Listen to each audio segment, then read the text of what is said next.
It's just me and my best friend going back and forth. And you know that we're shoveling shit, shoveling shit, shoveling shit. Welcome back to our channel. Right, we're so glad you're here. Yeah. I never know how to begin or end podcasts. Yeah, I try to just think of it like you and I on the phone, like it not, like, Well, you know, it okay. Do you remember how I ended the call yesterday? was so awkward, but it's okay. I'm on the spectrum. Aren't we all? I don't know. I don't want to assume that because I truly Yeah. believe there are people that are not high functioning, Yeah. but I'm about to get confirmation soon. I got all my psychology tests I coming want to up. talk about that because you did the testing, right? When do you find out? I didn't do all the testing. It's Okay. just my GP was like, I'm very suspicious, and so you're gonna go to a psychologist. And so there's gonna be a battery of testing. I don't know exactly what it all entails, but fairly certain. I mean, I would put money on that I have ADHD. Um, None of that's gonna really change anything. I guess just maybe validation. I'm not Yeah. going to take medication for any of it. I'm just going to keep raw dogging the weird ways that I am, but I'll keep you posted. Well, I mean, I think it's good to understand yourself better, you know? Yeah, I mean, I don't want to just keep being like, oh, well, that's ADHD trait or that's OCD or because I don't want to have I don't know, I think that a lot of people just say that shit when they don't actually have it because of markers or traits, and I think it would be even more interesting to find out, okay, literally that's why. Yeah. Well, I told you I live with someone with OCD. And I mean, I used to say it all the time because I am very type A. I like things orderly and organized and blah, blah, blah. And I think a lot of type A people are like, I'm so OCD. And then when you live with someone who has it, you're like, oh no, like that. It's nothing. It is not about being organized and tidy and needing things a certain way. Like it just runs so much deeper than that. And I actually saw some qualities of myself in that and someone else I knew with ADD. I think we've talked about this. And I went and found out it was just anxiety. So they all can mimic each other. But I was like 98th percentile anxiety. And I didn't even know. And then that's why I want to get the diagnosis, because now that you've seen and you've experienced differences between OCD and anxiety and ADHD or whatever, and you saw, a person close in your life actually plagued with what happens when you have OCD. I don't want to be like, oh, I'm OCD or I'm ADHD, because people that have that on a pathological level, it's like, it is not just like a little trait, because there was a point early, I don't know, several years ago, I was diagnosed with OCPD. So similarly, and I think we might have talked about this too, it's not the rituals, but it's psychologically the the thought patterns and I don't even know how to describe it. It felt like a hell. It felt like a mental. Thinking, mind chatter, like that type of thing. Yeah. Mm, no, like in a complete obsession that paralyzed me. Like not Yeah. just chatter, like it was just like the dominant voice, and it was obsessive, and it caused me behaviorally to show up different in my life and relationships. Like I would be hella just, I don't know how to describe it, but I don't believe I have it anymore. I could Yeah. have I can exhibit signs of it, but I think when it really fucks up your quality of life and affects how you move in the world and your behaviors, that's when you probably have the thing. But anyway, long story to say, Long story long. oh my Long. God, we really went on a tangent. But when we got off the call last night, I socially was like, what the fuck am I talking about? And I did say that was feels like very on the spectrum of me. But I don't know for sure. God, okay. To wrap Yeah. that up. Now I'm trying to remember because it was a really good conversation and I left with so much gratitude for you and Misty because I mean we can talk about it. I had a rough moment and we talked a lot about how I don't like to show up with my vulnerabilities and I'm working really hard on that and finding like safe spaces. And so I reached out to you and my friend Misty and I don't know, I felt so much better afterwards and I just had like so much gratitude for our friendship and for Misty's friendship and yeah. So we got off the phone very different last night because I just was like heart full. And I was too. It was just abrupt the way that, it was. And I'm glad we talked about this. Like, that was probably what it was. We talked about our feelings so much and talked about the gratitude. And when we got to the end of the call, I didn't know how to end it. And I was just like, I'm gonna go now. Like, are we done here? And I Okay, was like, bye. I know. So anyway, it was probably even more awkward than that. But I kind of love that though. I used to have this friend. It was like when my son was little, and I would go to her house, and she was a time stickler. Like she was like, whatever. And I'd go over and we'd have wine, and then she'd be like, well, okay, it's time for me to start cooking dinner. So we got to go. And I mean, like she would literally tell me, it's time for you to go. I And do that. I loved it about her. I never had that quality, but like I thought that was so badass that like she stuck to her boundaries and she wasn't ever rude about it. It did at times when she did it. I mean, I did feel the abruptness of it, of like, oh, okay, time for me to go, but I am the one that will just stay and stay and stay, even when I'm ready to go, I've because I don't seen you want do to. that. Yes. I've seen you like continue in a scenario, in a situation where you don't want to be there no more and you just stay. And I'm like, no, no, uh-uh.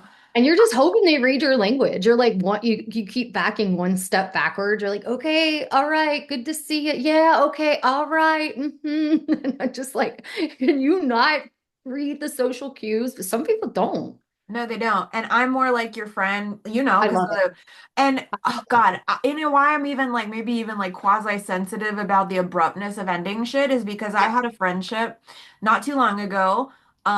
We don't talk a whole lot anymore, but I feel like we went deep really quick. And she said that she's like, I don't like the way you end phone calls. I don't like how abrupt you are. Like it makes me feel a certain type of way. And I was like, oh shit. Well, I mean, I respect where you're coming from and I'll try to make an effort. And then I felt so weird about it because when we get off the phone call, I'd be like, are we done? Like, is this cool? How do I be less abrupt? And looking back, I'm like, think I'm just an abrupt bitch. And, What if we start saying, okay, I've grown weary of this I conversation. love that. Like, very Victorian.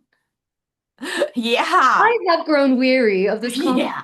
And then that person could say, okay, well, let's get off the phone, but you're not actually doing it. So yeah, just speak the feeling I instead of like, all right, bye. Just I've grown weary of this call.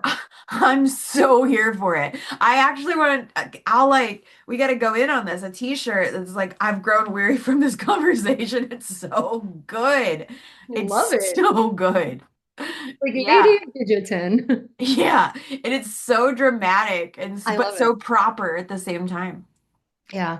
And then you let them make the judgment call from that point on. What if they keep talking though? Did you not hear me? I'd be I've like, grown bitch, I'm weary. weary. I'm weary, bitch. I gotta That's what you go. say. I tried to be nice. I'm getting off the phone. Yeah, exactly. Oh, that like that clip from The Simpsons where Homer Simpson just disappears into the bushes.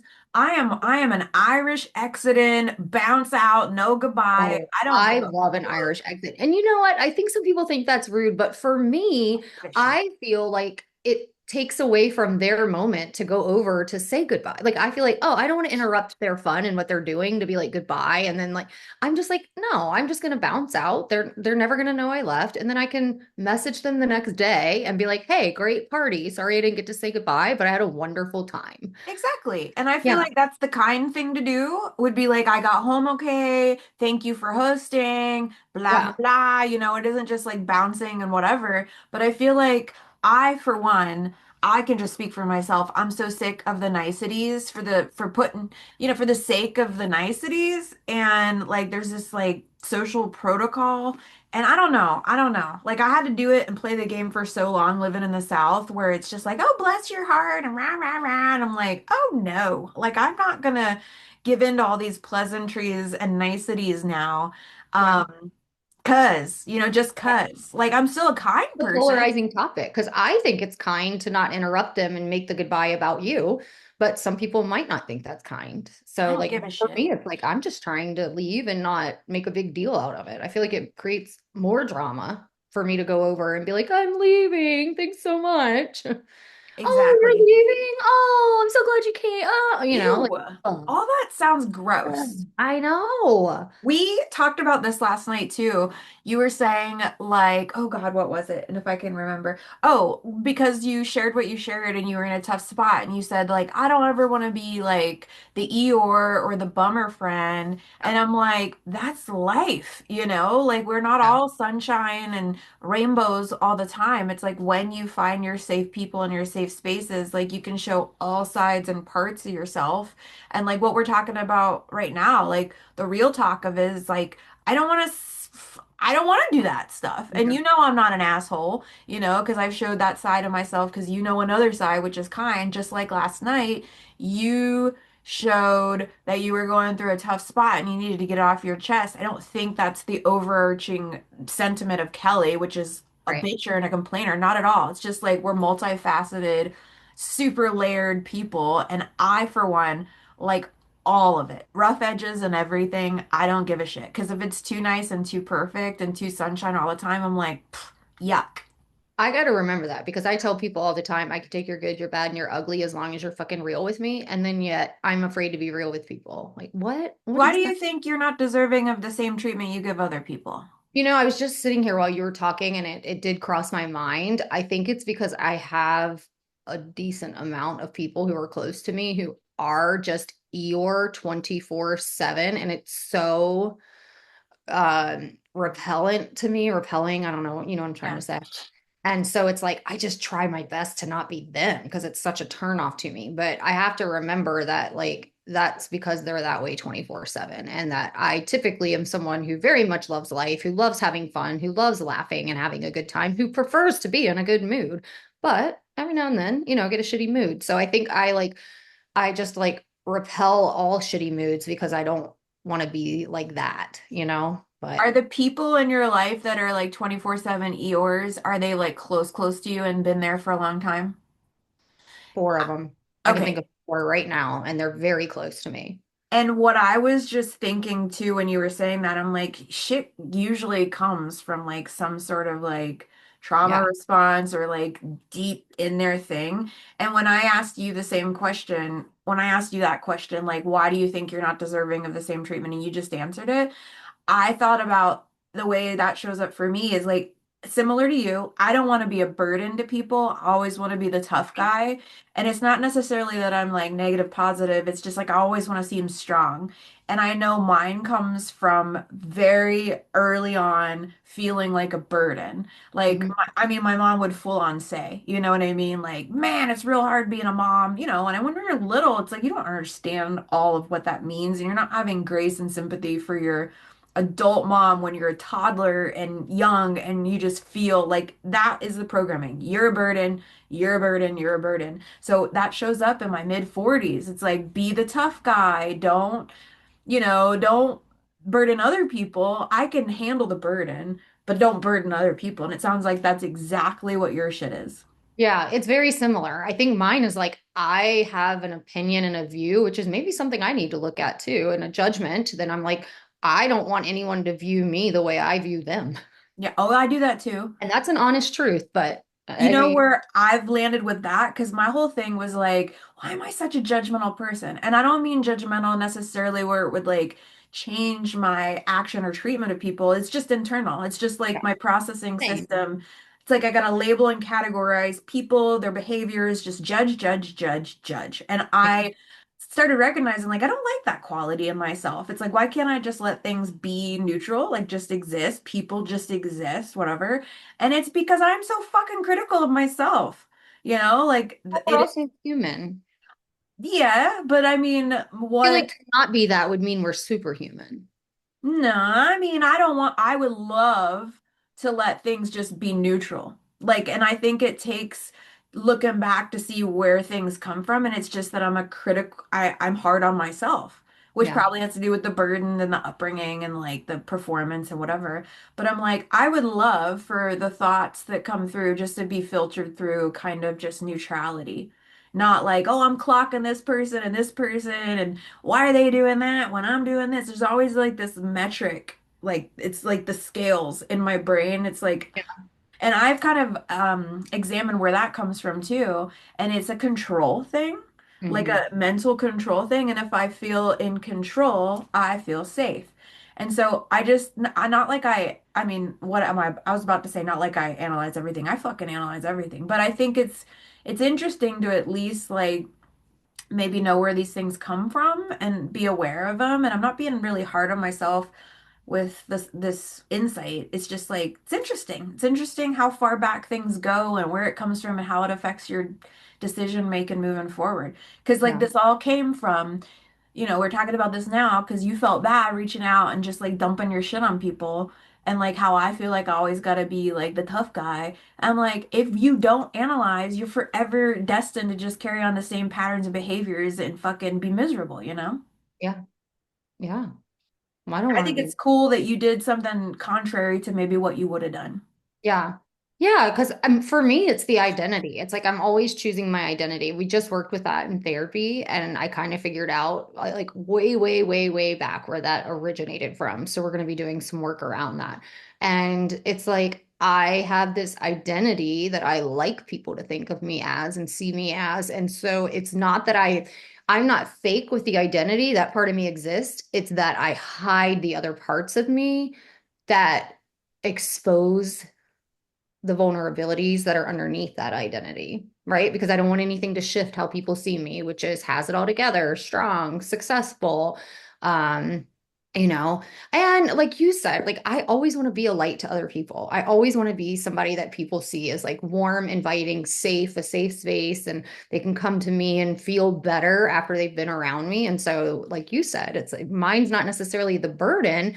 It's that I want to be the light for people. And I feel like when I'm not, then I don't know, it's deep shit. It's It like, is deep shit. And I'm really learning nuance. Like both can yeah, be true. Like you can be a light to person, but also yeah, need somebody's light. Like you can, yeah, that is like the fucking, I feel like for me, that's going to be the lifelong striving towards is like nuance, yeah, yeah, duality, just both can exist because you're not always or never going to be anything because absolutes don't fucking exist. Because, like you said before, we're human. So, yeah, like, absolutes are exhausting. So, if like more of the gray area and both being the same, it's like, yeah, in general, you're a light to a lot of people. In general, you have a very positive disposition, yeah. but you can also be having a shit fucking day and share with people.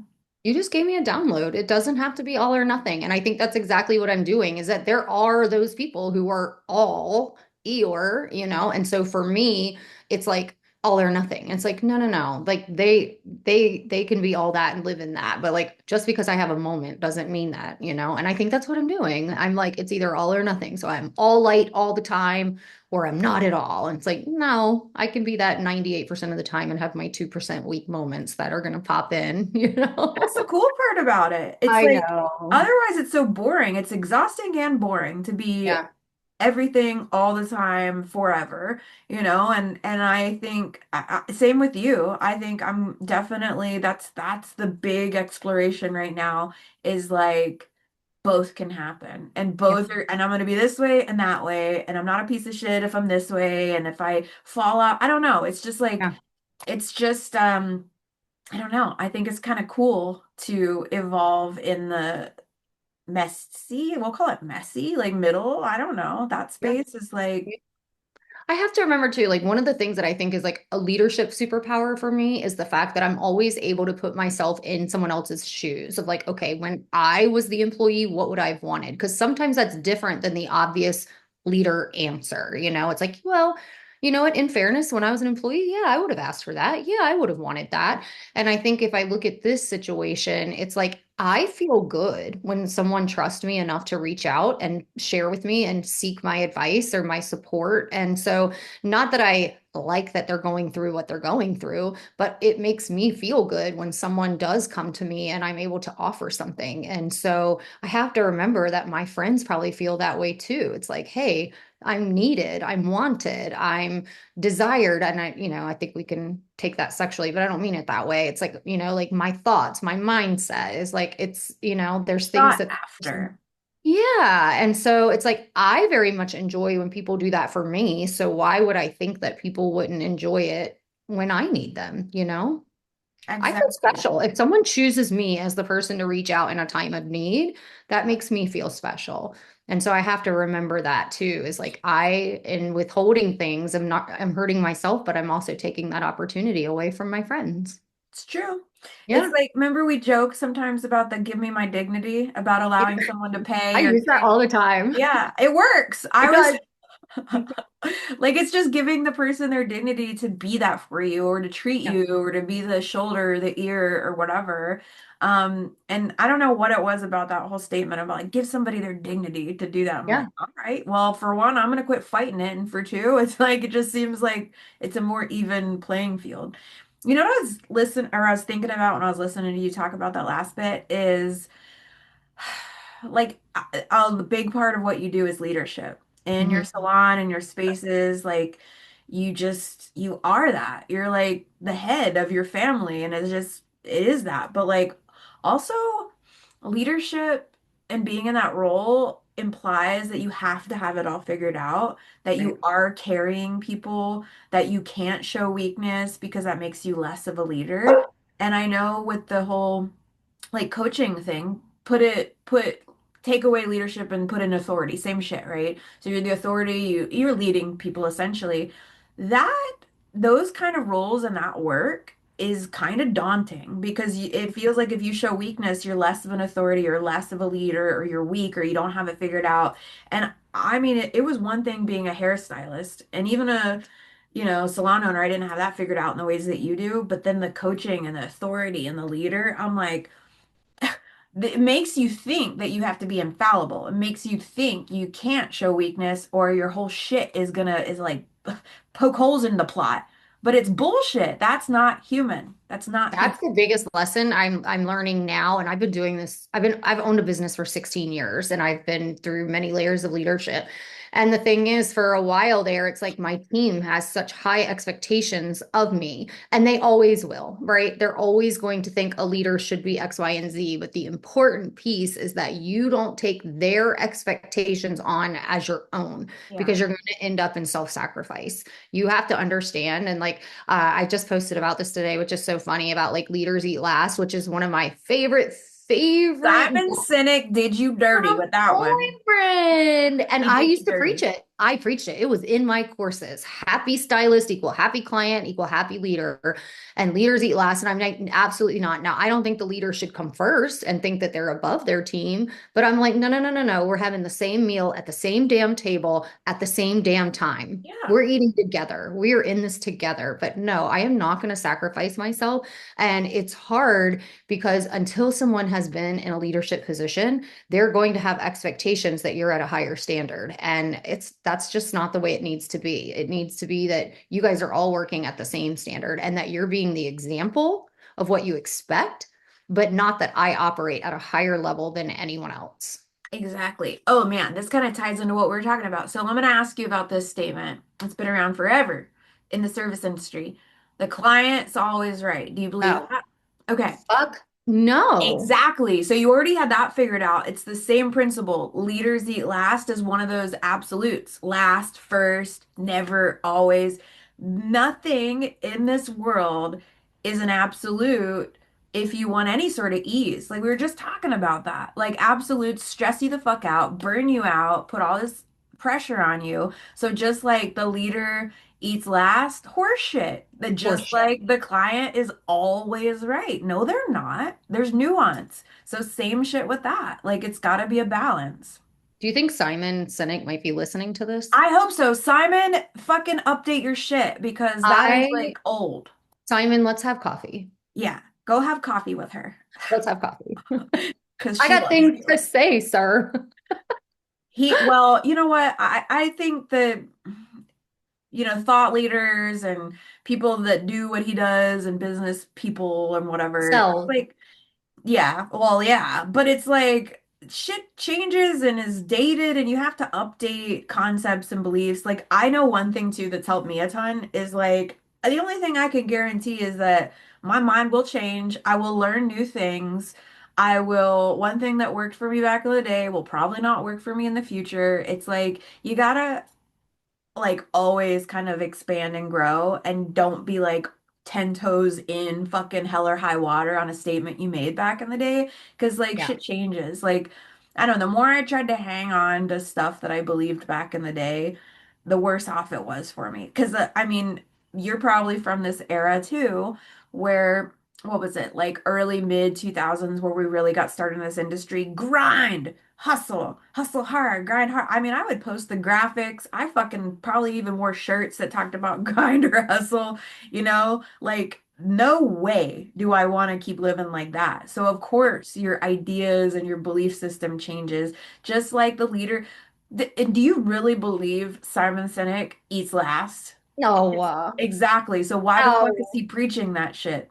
I think it's kind of like you were tapping into hustle is like, I think what happens is we get so far deep into one thing that we swing all the way to the other side. And I Yep. think like with the hustle, it's like, okay, soft girl era. And we all did Yep. that. And we weren't feeling fulfilled. And we're like, well, I like a little bit of hustle, but just not all the time hustle. And so we have to find that happy medium. And so I think, because I'm an expert on Simon, that he probably swung the other way because there were and there have been and there still are plenty of people that get into a leadership position and then all of a sudden they're standing up a little straighter and like and then it's like I'm the leader, you do as I say, and it's like no. And so I think it's like it kind of brings that person back down, and so maybe you have to be extreme in the language that you're using for someone who is that far to the one side. But as with everything, there's a happy middle, it's like I find the middle between the two. But in order for me to get to where I am, I lived with Leaders Eat Last for a while. It was only until I did it long enough to realize I had completely sacrificed myself. And I was like, wait a second, who takes care of me? I'm taking care of everybody. Who takes care of me? And it's like, I take care of me. But I do that by putting myself on the same fucking playing field, not above, not below. We're all on the same field. We're all playing the same game and we all want the win. So we're together in this, but no, I'm not better than anyone. And I'm also not giving so much of myself that I'm a doormat. I think it's very important that you had the school of thought about leaders eating last, about how you spread yourself too thin, about how you're making changes and have made changes and evolved, and like what puts you in the position to be a coach, a mentor, a leader, to train people to be an authority is like you've lived this for Hmm. years, for, Yeah. like almost 2 decades. Like this is Yeah. what you know because you had to go through the shit. It's not something you chat GPT'd or you fucking, read a book and you're an expert. Like you had to go through it. I feel like same with the coaching that I've done. It's like we are built to go through this shit, to figure it out, to show other people the way and hopefully like, I don't know, spare them a little bit of the pitfalls, I just think it's a unique perspective to go through all the shit to share with people. I'm okay with it. Like at this point, it's like I do believe I'm built for it. So it's like I still like it. I still like fucking around and finding out. I still like exploring the way my brain works and reading all the damn books so I can share with other people. Just like I know where you're at with your journey and leadership and salon ownership and evolving into different spaces. It's like you actually eat this shit up because you know it's a part of your story to share with people at some point or Well, now and it's like even. you mentioned the word expert, and you get that question a lot. Well, what makes you the expert? But what makes you and I the expert is the years of experience. And it's like, what makes me an expert in what I do is that I've tried pretty much everything. So I know what works and doesn't work. That's all that makes you an expert. It's not that you have all the information on every single topic. And, like you said, I reading all the books and absorb. No, no, no. I don't have to have the answer and everything. But I can tell you 9 times out of 10, if I'm working with someone who's new in their journey and they come to me with an idea, I can say, oh, yeah, that's going to be great. Or I can say, don't do that. I did it. This is what happened. And this is why it's not going to work for you. That's Yep. what makes you an expert. And you and I just have the life experience in everything that we've done to give us the ability to call ourselves that.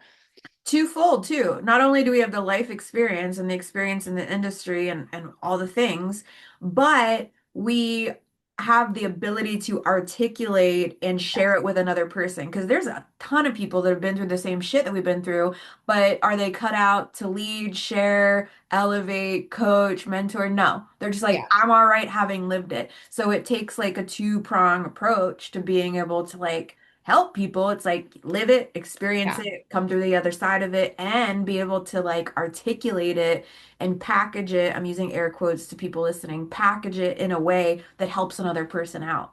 Yeah. Well, that's because you and I believe in investing in ourselves. That's the Big biggest time. piece because you and I started with healing work in ourselves, and then we started with training on how to share the information. And so you're right, it is twofold. Yes, I have the life experience and I've done it, I've walked the walk, but I've trained myself in how to take that walk and turn it into something that resonates with people in a way that is productive and not toxic, or that's uplifting and supportive and helping them on their own path.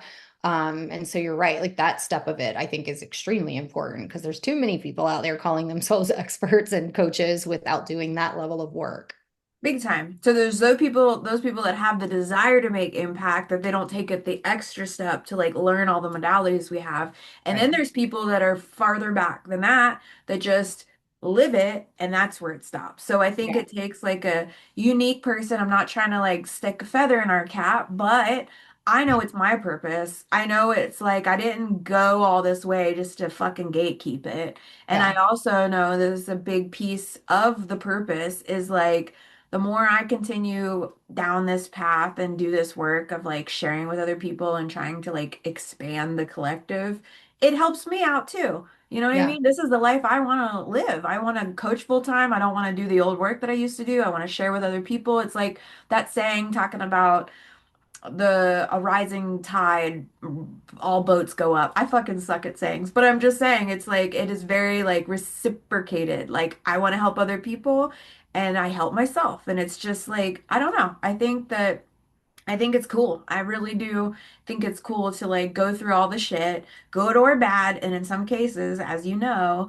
it's gnarly and it's bad, but it's all part of the process to be able to help another person. So I'm grateful for all of it. You're catching me on a good fucking day. Last week, you had the little violin, and I'm like, I hate life. I mean, it's just part of the fucking process, you know? Yeah. Well, we're also cyclical beings. I can definitely be like that. I can feel one way this week and another way next week, which is also why I try to take notes on things and come back to it versus like deal with it in the moment. Yeah. Oh, speaking of, we're doing that Mush Week course. I got some of it filled out. I've taken notes to go back and Right. do it, but like to be honest, I don't feel like it today. I want to go take a walk and go be out in nature, and that's the beauty part about being an entrepreneur. I don't fucking have to do anything if I don't want to. Amen. Although I do because I have a client on my books today. So what do you Well, think I she got would? one tomorrow. Listen, there's some shit we can't get out of, You think but I could call her and be like, I'm not fucking doing it today. I'm going for a walk. See what she said.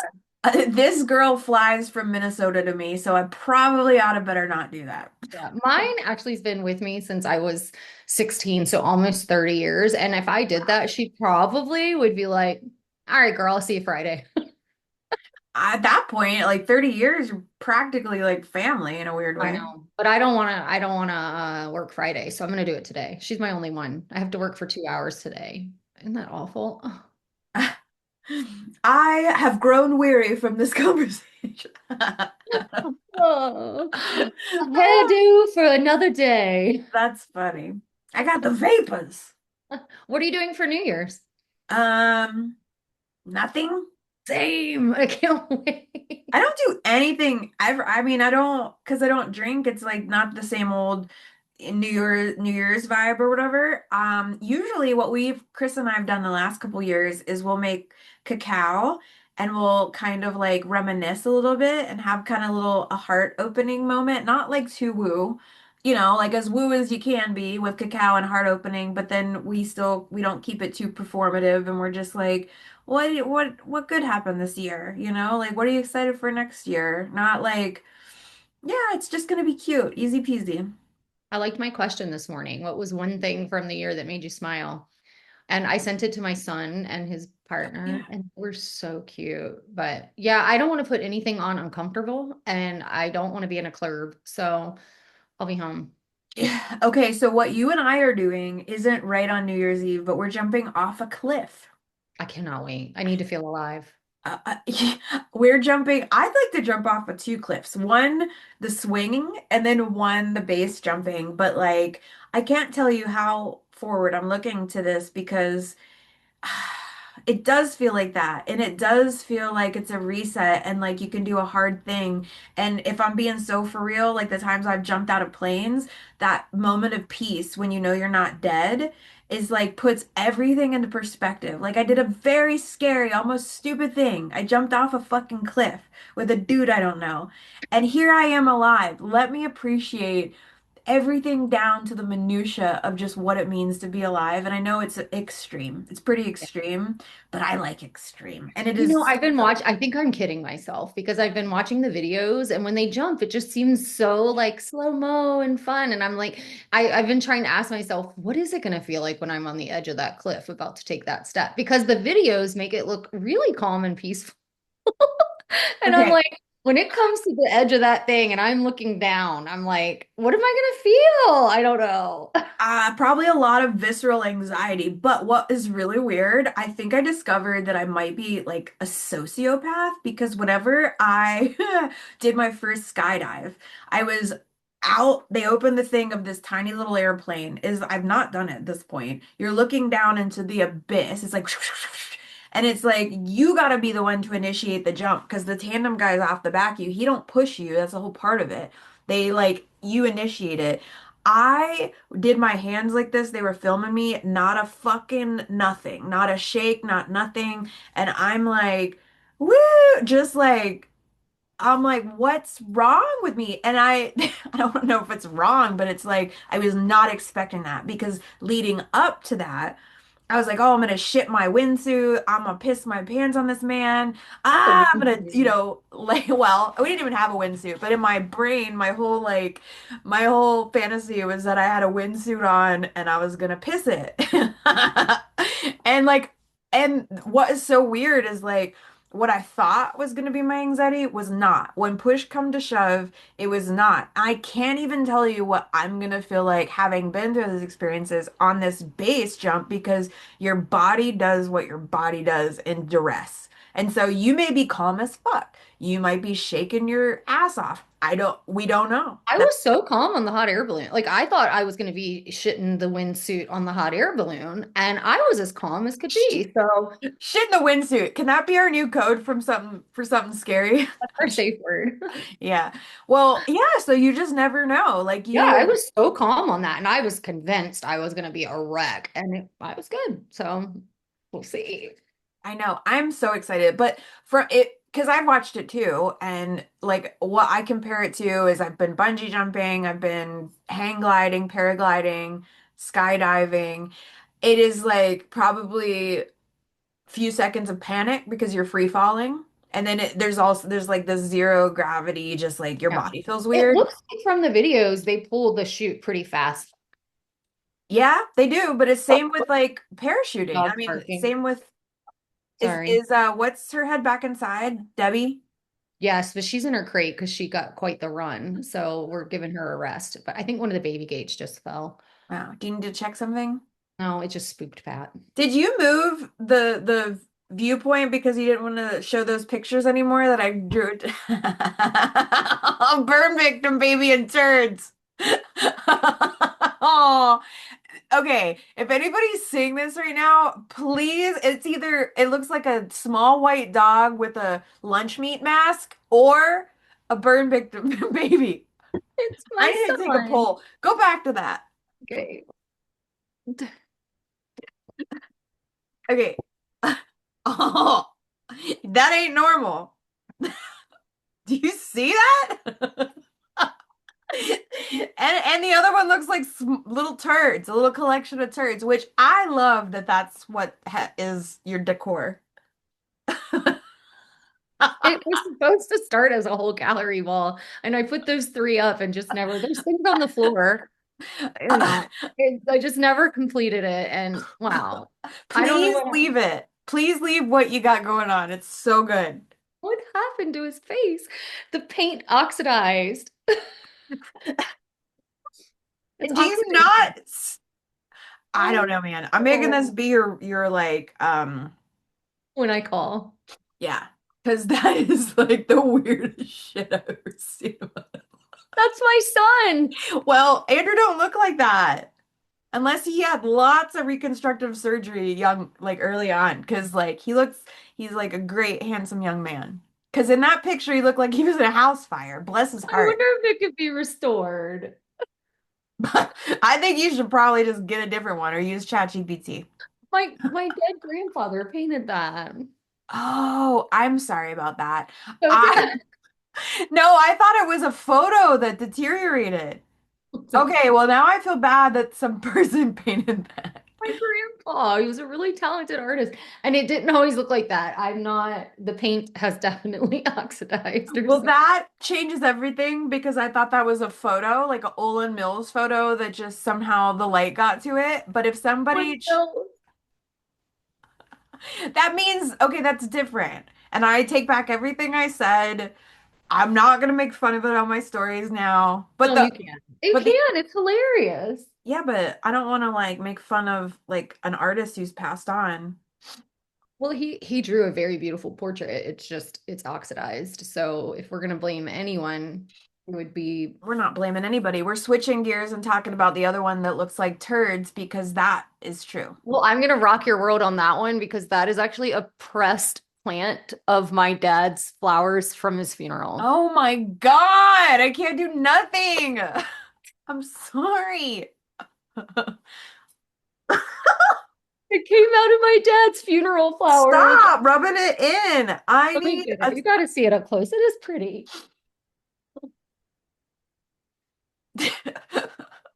Dad, this one's okay. for It's you. just from far away on Zoom. That is pretty. Rest in peace, Dead Dad's Club. Stop. You got to make light of life, like You do, but I feel guilty because I've made too much light of the life that was on your wall. And on that note, we out.